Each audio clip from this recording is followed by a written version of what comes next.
अस्सलाम वालेकुम। मैं हूं जुल्फ़कार अहमद और आप देख रहे हैं मेरा यूट्यूब चैनल जुल्फ़कार अहमद, जिस पर आप देख सकते हैं मुल्की इलाकाई खबरें और इन पर बेलाग तबसरे।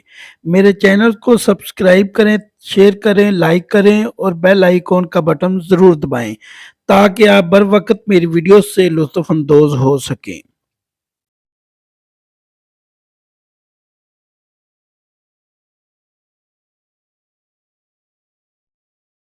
हर वो मुल्क जिसके बादशाह, हुक्मरान, वज़ीर, मशीर, ब्यूरोक्रेट्स और ताजर बड़े घरों, बड़े दफ्तरों में रहते हैं, वो मुल्क, वो मुआशरा ज़वाल पज़ीर होगा।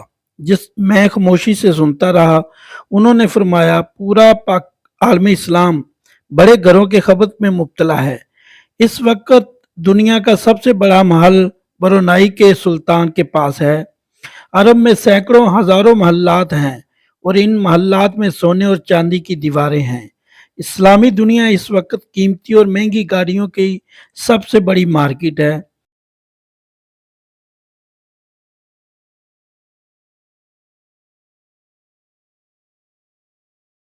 तुम पाकिस्तान को देखो, तुम ऐवान सदर, वज़ीर आज़म house, governor houses, IG, DIG houses, DC house और सरकारी गेस्ट हाउसेज़ को देखो। ये सब क्या हैं? ये सब बड़े घर हैं। पाकिस्तान के एक ज़िला में 18वें ग्रेड के एक सरकारी ओहदेदार का घर 106 कनाल पर मुश्तमिल है। इस्लामाबाद के वज़ीर आज़म हाउस का रकबा कायद आज़म यूनिवर्सिटी के मजमूई रकबे से 4 गुना है बड़ा है। लाहौर का गवर्नर हाउस पंजाब यूनिवर्सिटी से बड़ा है और ईवान सदर, वज़ीर आज़म का सालाना खर्च पाकिस्तान की तमाम यूनिवर्सिटियों के मजमूई बजट से ज़्यादा है।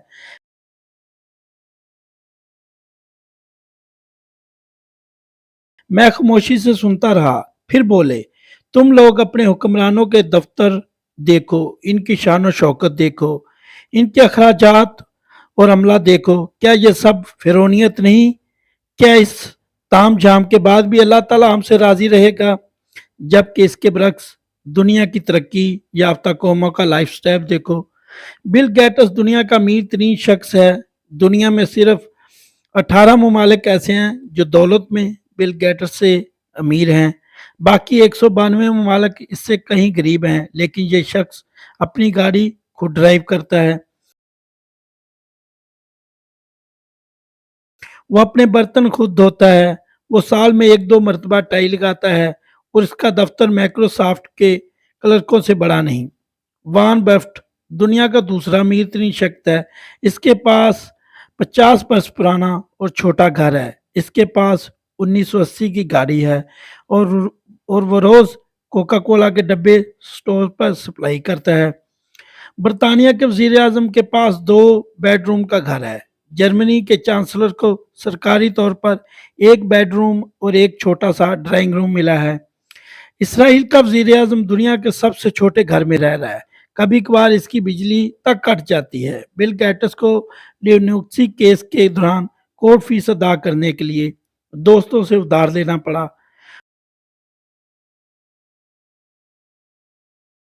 व्हाइट हाउस के सिर्फ 2 कमरे सदर के इस्तेमाल में हैं। ओवल ऑफिस में सिर्फ चंद कुर्सियों की गुंजाइश है। जापान के वज़ीर आज़म को शाम 4 बजे के बाद सरकारी गाड़ी की सहूलत हासिल नहीं। चुनाचे तुम देख लो, छोटे घरों वाले ये लोग हम जैसे बड़े घर वालों लोगों पर हुक्मरानी कर रहे हैं। ये ममालिक आगे बढ़ रहे हैं और हम दिन रात पीछे जा रहे हैं। आखिर वजह क्या है? दोस्तों, इस बारे में सोचें और गौर करें। क्या हर मुस्लिम हुकूमतें, मुस्लिम मुल्क इन सब से पीछे क्यों हैं? क्योंकि जब से हमने हजूर सल्लल्लाहु अलैहि वसल्लम की सुन्नत पर अमल पैरा होना छोड़ दिया, जब से हमने उनकी सुन्नत अपनाना छोड़ दी, सिर्फ किताबों में और हदीसों में और मस्जिदों में बयान करना शुरू कर दी मगर अमल छोड़ दिया, उसके बाद वो जो हमारी असराफ थी वो गैरों ने अपना ली और जो उनकी थी वो हमने अपना ली। इसीलिए हम आज माशरे में ज़िल्ल व ख्वार हो रहे हैं। अस्सलाम वालेकुम।